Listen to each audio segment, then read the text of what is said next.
Hello, it's me, Nick, again, and I'm going to do another very short, quick tutorial on texture baking, because when I tried to look into it, it was difficult to get just one tutorial. I had to do bits and bobs, so that this is the process that I now take, and I will share this process with you because it's very quick, very simple.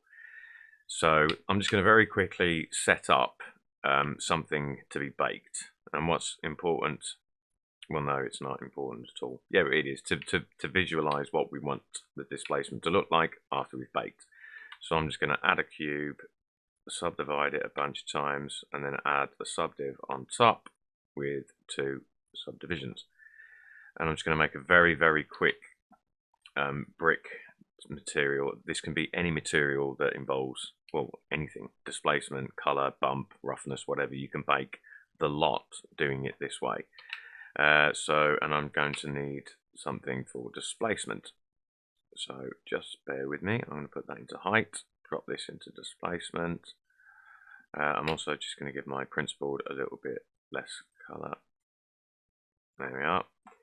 And in my material properties, I need to change it to bump and displacement, or displacement and bump. Okay. So the problem here is I need to input texture coordinate, and I need a UV input, and I need to unwrap my cube into cube projection scale 0.2. Alright, there we go. So that's what I've just quickly done. And so you can follow that, just slow it down a little bit. I'm just getting through it because honestly, this technique applies to everything you need to bake, like roughness, bump, whatever. It's the same thing.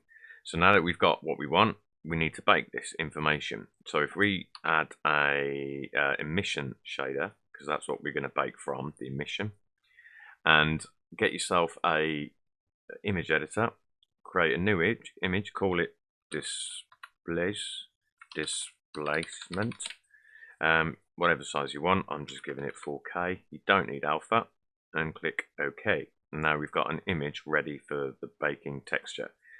And for it in here, we need an image texture to hose that image. So I'm just going to make that displacement. So now this is ready for our texture.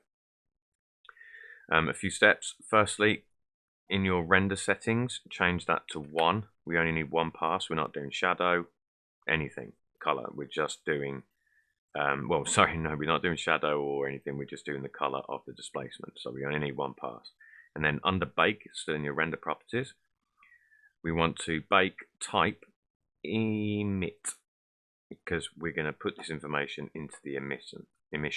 So now at this point, anything that goes into the emission is going to be baked. So I'm going to drop the color in there, and if I Control Shift click, that's what we see. So this is what's going to get baked. Okay, so again, anything that goes into the emission when you've got emit selected is going to bake. So if you plugged your bump into here, your color information into here, this is the process of baking it. Okay, so we've put the render samples down to 1. I've unticked denoise. Make sure the object you're baking from is selected. Make sure the texture is selected in the shader editor, and then go just click bake. And there we go. And because we only did 1 sample, 1 pass, it was very fast. So now we need to get this onto another cube. So if we just duplicate this cube, I'm just going to go back into render viewport. I'm going to delete that now, and I'm going to click the cross because we don't want this material on that. And then if we add a displace modifier and put the mid-level to 0 and the strength to 0.2, and then click new for texture, and then under coordinates click UV, and now go to your texture properties. Firstly, let's save this displacement image in your image editor. Let's save this displacement. Save as. I'm going to call it displacement, and I like to save them as TIFFs. Save as. Now we can open that, which was in, where was it? My document. So load up that image into your thingy, and straight away it's looking pretty good. Bit too hard, so I'm going to 0.1 that. Okay, and let's have a look.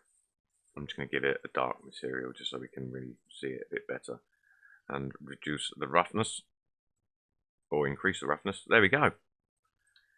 And that's the baking done. If you control A on displace, on the, oh hello, no, got to do this in order because I've added a subdivision.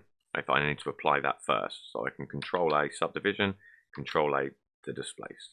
And there we go. Now we have actual physical geometry. Okay, there we are. That's pretty much it. And again, as I said, to do any of your bits, if you want to, obviously you'll have color set up. So once you're done with your color, plug that into emission, and then same way, same process, go into here because it's set to emit, bake. Yeah, that's a lot. Pretty quick.